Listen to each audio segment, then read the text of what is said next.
Over the next 9 months or 12 months, we're going to be traveling to every single province of Thailand on a little Honda Dream. And today I'm going to be explaining how I'm planning to take you and me and the bike around this entirely beautiful country. All 77 provinces, no stone left unturned. How are we going to plan the route? How are we going to plan the budget? And how are we going to plan the content so that we can have a good time when we're doing it and just exploring it slowly and getting everyone in the know of how beautiful and amazing this country can be and is. So stay tuned. Let's start with how are we going to plan the route. Okay then, so how am I planning the route? With the help of my trusty Thailand map here that I grabbed from my school and borrowed for the afternoon. Now right now we're up here. We're in the top of the country in Chiang Mai, Thailand. Now we could just start from Chiang Mai. There's no reason why we couldn't just drive to Mae Hong Son or drive to Lampang or Chiang Rai, the neighboring provinces, and just start there. But there's two things. The first one is I've traveled a long time in these provinces and I want to leave them for later. I want to get away from the north. And the second reason is I want to get away from the smoky season. Obviously we're in the middle of the smoky season and the mountains and all of the epic views, roads are just not going to be optimal right now. They will be absolutely beautiful in a few months, but right now they're rubbish. So gonna get my bike on the trusty train. I've bought my train ticket. I think I can get it on the train. She said I could get it on the train. I'll be documenting that entire journey on the first episode of the big series. So when you see the video that says, you know, I spent 2 days on a train in Thailand, you'll know that we're on our way down. So the reason we're going down is I'll go all the way down overnight to Bangkok down here. And when I get to Bangkok, I'll only have a few hours. And then I'll switch trains and get on the southern line and go all the way down to the very, very bottom of Thailand in a province called Yala, which is the most southern province. If you look at the map of Thailand, right down the bottom, deep at the south of Thailand, much further than the border of Malaysia, because the Malaysia border kind of comes up quite north, then it deeps down like this where Yala is, and then it comes back up again. Woo! The reason I want to start down there in the very south, two reasons. Number one, it's as far away from the smoky season as you can physically get, which is good. And I just want to get these southernmost provinces out of the way. I don't want to be like up here, you know, 300, 400 kilometers north of the border and still have missed a few of these. And then I would have to drive all the way down and finish them off. They're so far away and isolated from the rest of Thailand that I just need to get those done. There's also a bit of trouble down there. It's not the safest place, so I'll talk about that when I get down there. So getting them out of the way first, I think, is probably the best idea. I'm really excited to go to these provinces. There's 3 or 4 that some people would say is not worth going to. It's dangerous and there's some issues there, politically and socially. But there's also a lot of really beautiful nature there, and a few of you have been reaching out to me and telling me of places to go, and I'll talk to you about how you can let me know where to go in a minute. So yeah, that's why I'm going down the very bottom. So we'll get right down the bottom of Yala. I'll drive to the Malaysian border, turn around, and I'll say, okay, this is the southernmost part. It's all north from here, and then we'll just spend, you know, a good few months exploring the south. Another thing to mention is, obviously I'm going to be down here and working my way up the peninsula of Thailand. And one of the other things that I'm planning to do is just go with the flow, province by province, but I'm also going to be working with the weather. So on this side of Thailand here, on the Ranong Phuket side, they have a monsoon and it comes over the Indian Ocean and smashes most of that southern part of Thailand from about June, July onwards. Now obviously we're going to be starting the trip in the end of March or the beginning of April, so by the time we're in this area we should be okay. It was Songkran festival and all that.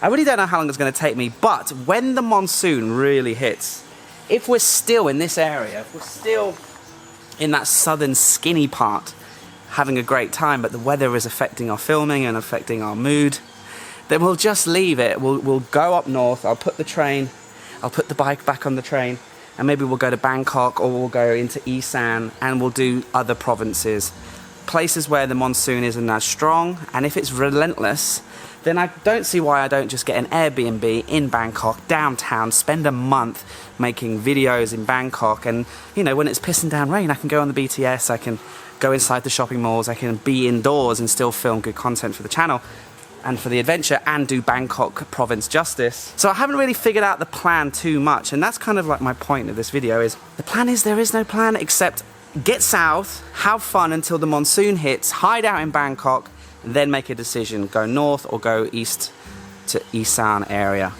So yeah, that's the basic route planning. You can just follow the journey, and every province you go to, you'll see in order.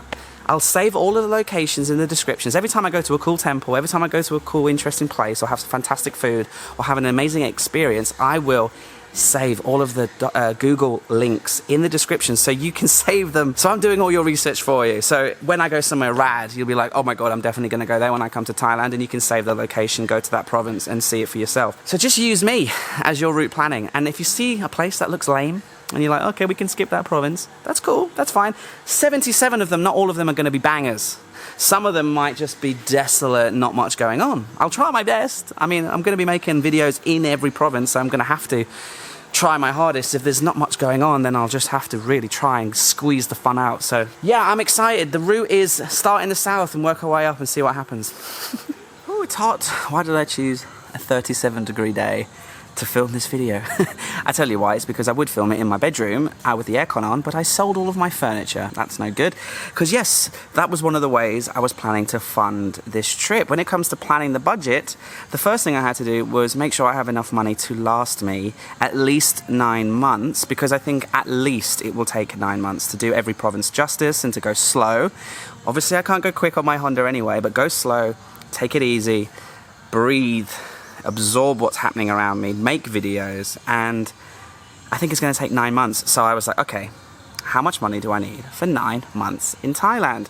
Now, I have a lot of experience living and working and traveling Thailand, over 12 years experience, and I can realistically say with great confidence that if you're a little bit frugal and you don't mind roughing it from time to time, and you can eat Thai food and you can eat street food and love doing it at the same time, you can comfortably live off 30,000 baht a month, or around about 1,000 US dollars. That covers 300 baht to 400 to 500 baht per night per room. Sometimes that cost will go down to 200 if I'm staying in a hostel. There are lots of open and running hostels in Thailand that will be very cheap, and I don't mind staying in the dorm rooms, to be honest. Actually, in recent times, I've stayed in dorm rooms and I've been the only person staying there, so it was like having a big private room anyway. So obviously those days are going to soon be over when everyone else comes back to Thailand, but for the minute, while Thailand's basically tourist free, I can stay in dorm rooms for cheap, and I don't mind. I actually enjoy, especially if there's someone else in the room or in the hostel. I can start talking to them and making friends, because let's face it, it's gonna be lonely. So about 500 max a day on accommodation, and then that leaves me with 500 baht per day to buy food, to do activities, and have a cold beer at the end of the day. And that really is actually plenty. You might have seen recently I did a what you can get for 1,000 baht a day in Chiang Mai, and that included my accommodation, food, activities, and it did include 3 beers and a massage, and lots of delicious food. So typically 1,000 baht per day, 30,000 baht per month. And now if I'm planning it to be 9 months, you can work out how much I've saved. I've saved around about 9,000 US dollars. I do have a little bit more as well in a secret stash that, you know, if I do literally run out of money, I'll make a decision. That money that I have as a bumper, about another 2,000 or 3,000 US dollars in savings, will be my, okay, this isn't working, you've run out of money, Paddy, go back to Chiang Mai, get back to your old job, because they're keeping my job for me. They're going to give me a year to go get this out of my system and try something new. And obviously it would be great if during this adventure we turned this channel and this adventure into a revenue source, I recently got monetized. You might be seeing ads, which I'm sorry about. Go to YouTube Premium. That's what I do. So you don't see any ads. But yeah, you might be seeing ads. So there is income coming in from AdSense. There is income coming in from your support directly. You can see there are ways to support the production in the description. So in 9 months' time, we might be actually making an income enough to cover the base cost, maybe make a profit, we don't know. That's not my focus, to be honest. My focus is the content and the adventure and the day-to-day, living on the road and being careful and being, driving slowly, enjoying what's around me, filming it for you guys, editing in my downtime. And so, yeah, when it comes to budgeting, I'm budgeting 1,000 baht per day, 30,000 baht per month, about 1,000 US per month. So that's basically how I'm planning to budget the trip. And obviously you've seen me talk about how I'm planning to route it or route it if you're American. You can see there's not much plan there, really. Just go south and see what happens. But the final part of this video is how I'm planning to make videos, how I'm planning to find cool things to film. If you're interested in the filming process, the behind the scenes process, let me explain a little bit. I might try and find, oh, there's a cool breeze now. Hit me. Yeah, we'll just stay out here actually, and I'll talk to you about how I'm planning to make the content. Now this is the fun part where you guys, the viewers, can actually physically affect what we film, what I produce, and what I upload to the channel.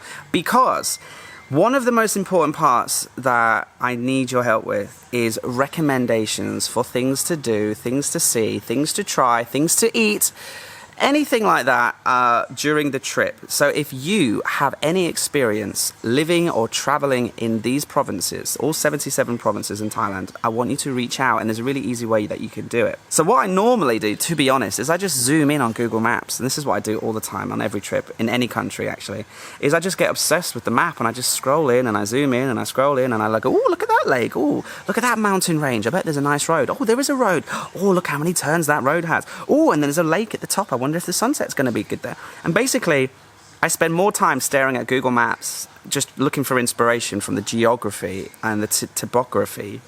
Did I say that right? To inspire me to go there. But there is a Google form in the description of every single video on this channel. It says, are you looking for a place to recommend me? Can you recommend me a place? And you click on the link and it takes you to a Google form. You can input your email address or not. I don't think you need to. It doesn't matter if you don't. But just copy and paste a Google Maps link. You basically find a place that you want to share with me. Click on it in Google Maps. Click on copy link. Copy that, it copies to your clipboard automatically, and then you paste that into the message and you leave me a 1 or 2 sentence instruction. So look, there are so many. Let me show you on here. You can see all of the pink hearts are things that I've saved myself over the years. You can see there's a lot in the north, but when it comes to the south, I know nothing.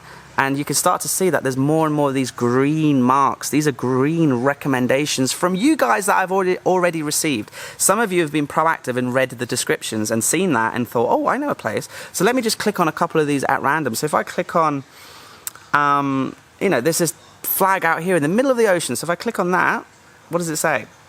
It says the Solomon Islands, but because this person has saved it for me, there's also a description. So when I click on it, it says, this is the most remote island of Thailand. I mean, look at this. This is the Solomon Islands.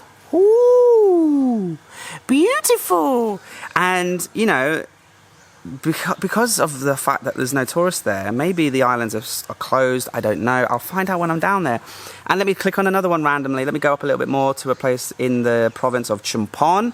There are three green thingies that someone's sent me, and I've imported them into my map. This one is a word in Thai I don't understand. Epic waterfall and trail is the instruction. So if I'm in that area and I want to do an epic trail and film a waterfall, and there's 3 other points of interest, I think the same person saved these for me. That's a whole day filming, because that's only about 20 Ks between each of those locations. So I've got a day there planned out, especially with the content. I can go, right, in the morning I'll go there, then I'll get lunch, then I'll go there, then I'll do the trail and finish at the sunset viewpoint. in Champon. And that province now has a piece of content already planned out in my mind. And so that's where you guys can come in. You don't have to. If you don't know anything about Thailand, that's fine. I mean, don't recommend me Koh San Road. I know about Koh San Road. Don't recommend me, oh, you should go to an island called Phuket. I know about Phuket, and I'll go there. But, you know, specifically weird, wonderful, interesting, off the beaten track things mostly is the best, I think. It could be anything from a cafe, to a bridge, to a viewpoint, to a mountain, to a place to get noodles, to a fantastic, original, crazy temple, whatever. Let me know. Otherwise, what I'm doing is driving around on my Honda looking for things. You know, that's why I drive slowly, because I see something, I go, ooh, what's that? And I drive over and I'll try and film it. So if you want to help the production directly, have a look at the Google form, let me know. And if you live in that province and you want to host me, or you want to go out for a beer, then just drop a description, follow me on Instagram, and reach out and we'll go for a beer. Because I want to meet you guys. I want to meet you guys, really. Anyone who watches my videos, there's been a few of you now in Chiang Mai shouting my name when I'm driving around, so you're recognizing the bike now, which is funny. So if you see me out on the road, don't be shy. Come over, say hello. Let's go for a beer. Follow me on Instagram. The reason why I want you to follow me on Instagram is so that you can be in the know directly where I am. The videos will be delayed a few days, maybe a week or two. If I get behind, I am planning, and this is another thing that I'm planning. If you're still here, thank you. I do tend to waffle on. I am planning to take a holiday quite soon into the trip.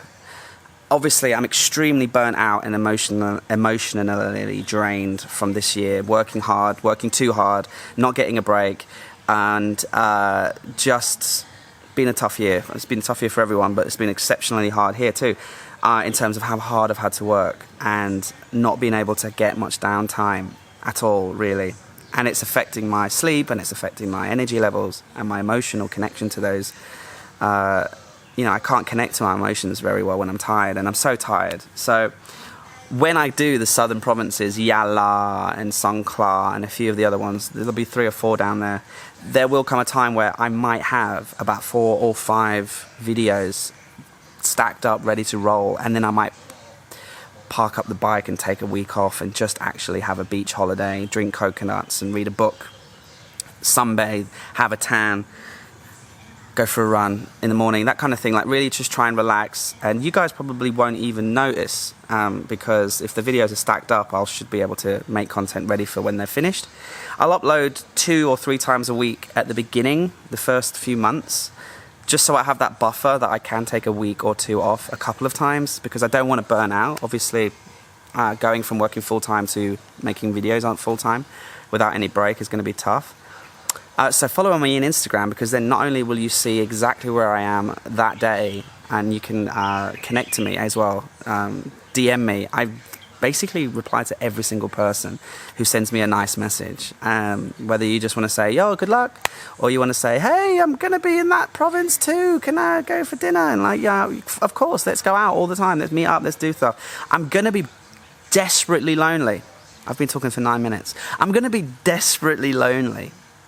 So I want to see people, I want to meet people. I'll be trying my best to meet locals as well, obviously. But I'm expecting to have quite a lot of downtime, especially in the evenings. And that's how I'm planning the trip, guys. I hope you enjoy it. It's just a chill video, right? I haven't got anything to explain other than how I'm planning the route, a little bit of information on my budget.